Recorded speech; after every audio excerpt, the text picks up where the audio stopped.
Salut tout le monde! Bon vendredi, dernière journée déjà de notre matinale ensemble. J'espère que toute la semaine, tu as été encouragé. J'espère que ça va t'avoir équipé aussi un petit peu. On termine la semaine ensemble. On a abordé plein de thèmes reliés à l'argent, à la gestion de nos finances personnelles. Si tu as manqué une matinale, je t'invite à les réécouter pour rien manquer. Puis on termine ensemble sur un thème que moi j'aime beaucoup, un thème qui me challenge personnellement beaucoup.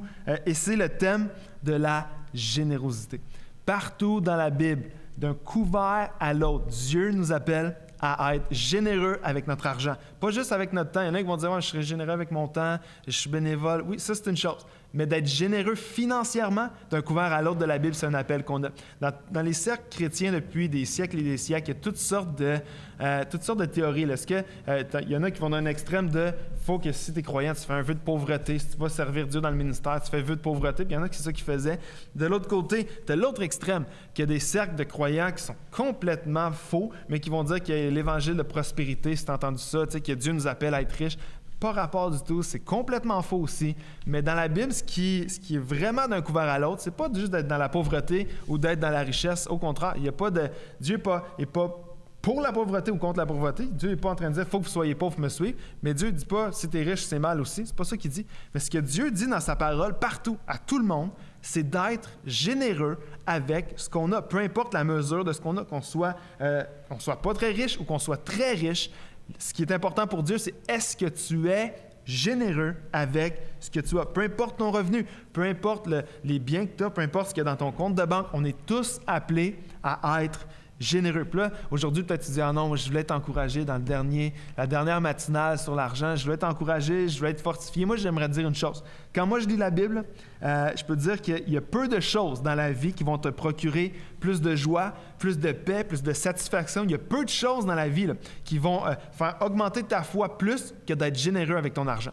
Si tu veux être boosté dans ta foi, si tu veux être encouragé dans ta foi, donne financièrement, donne aux autres. La Bible, elle est remplie de promesses de Dieu pour ceux qui sont généreux, pour ceux qui donnent des sous. Puis je veux juste y aller en rafale aujourd'hui un peu différemment. Quelques versets juste nous encourager en regardant aux promesses que Dieu fait à ceux qui donnent financièrement. Proverbe 22:9. L'homme au regard bienveillant sera béni. Pourquoi? Parce qu'il donne de son pain aux plus faibles. Celui qui donne à ceux qui sont plus faibles, donne de son pain, donne de ses ressources, et ça peut inclure de l'argent, évidemment. Il va être béni, cette personne-là. Cette personne-là va être bénie. C'est une promesse. Deuxième, Proverbe 28-27. Celui qui donne aux pauvres ne sera pas dans le besoin.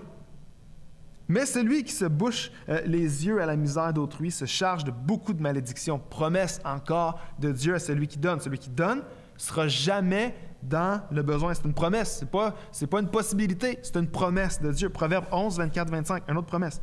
L'un qui donne avec largesse, ça veut dire qui donne généreusement, devient encore plus riche. Mais l'autre qui épargne à l'excès ne fait que s'appauvrir. L'âme généreuse sera comblée et celui qui arrose sera lui-même arrosé. Quand tu donnes, Dieu prend soin de toi. Dans Actes, chapitre 20, on lit ceci au verset 35.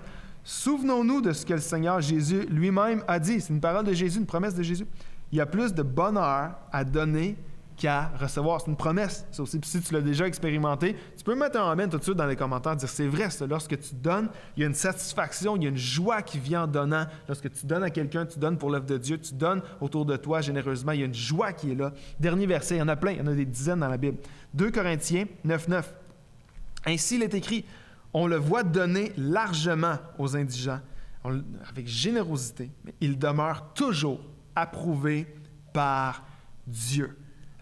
L'approbation de Dieu, la faveur de Dieu sur cette personne-là. Il y a des dizaines de promesses pour le généreux et la généreuse dans la Bible. Puis jamais dans la Bible, la générosité est en lien avec un salaire particulier ou un montant d'argent particulier à partir de 50 $, c'est de la générosité. Il n'y a pas du tout de ça dans la Bible. C'est jamais une question d'argent. Il y a même dans la Bible une image qui a été prise dans le Nouveau Testament où une dame qui est très, très pauvre donne un quart de sou pour l'œuvre de Dieu. Puis cette personne-là, cette dame-là est prise en exemple pour sa générosité parce que c'était presque tout ce qu'elle avait, c'était ça. Fait que c'est jamais une question d'argent, c'est toujours une question de cœur, de dire « Seigneur, avec ce que j'ai, à ma mesure, je veux donner aux gens autour de moi, je veux donner généreusement. » Puis ça, c'est un appel avec nos finances que chacun de nous, on donne parce qu'on aime Dieu. On a vu cette semaine aussi, moi, je veux donner parce que je réalise que tout ce que j'ai, je le dois à Dieu. Tout ce que j'ai appartient à Dieu. Alors moi, je suis qui pour dire Non, je garde ma main fermée sur ces choses-là. Je ne veux pas donner. Si Dieu me met à cœur de donner à quelqu'un, je ne veux pas le donner. C'est même pas à moi, ces finances-là. Lorsque je réalise que tout ce que j'ai, je le dois à Dieu. Tout ce que j'ai, c'est Dieu qui est propriétaire de ça. Je veux donner avec générosité. Je veux donner parce qu'en plus de ça, je sais que Dieu va prendre soin de moi. La Bible est pleine de promesses que Dieu nous donne. Alors que je vais donner généreusement, alors que je vais donner pour ceux qui sont dans le besoin, alors que je vais donner pour son œuvre, bien, le Seigneur va prendre soin de moi. Il va me bénir. Je vais être approuvé par lui. Il va mettre sa faveur sur ma vie. Et ça, j'aimerais, en terminant la semaine, moi, je voulais terminer sur une note positive en vous disant que ça, c'est l'appel que chacun de nous, on a, d'être généreux, d'être généreuse. Soyons reconnus. Tous ceux qui sont croyants, qui écoutent en ce moment, soyons reconnus pour notre générosité. Soyons reconnus comme des gens qui donnent généreusement, qu'on n'est pas attaché à nos finances, à nos sous, mais qu'on planifie même notre générosité, qu'on veut donner à ceux qui sont dans le besoin, qu'on veut donner pour faire avancer l'œuvre de Dieu. C'est comme ça qu'on devrait être reconnus. Ceux qui suivent Jésus, on devrait être reconnus plus que n'importe qui d'autre, comme des gens qui sont généreux, des gens qui donnent autour de nous. Puis ça, c'est l'appel que chacun de nous, on a que Dieu nous donne. Alors moi, j'espère que la semaine t'a encouragé. J'espère que la semaine peut-être t'a un petit peu challengé. J'espère que ça t'a fortifié. Je prie pour toi, je prie pour moi alors qu'on termine notre semaine ensemble, Seigneur. Merci pour cette semaine qu'on a pu avoir ensemble.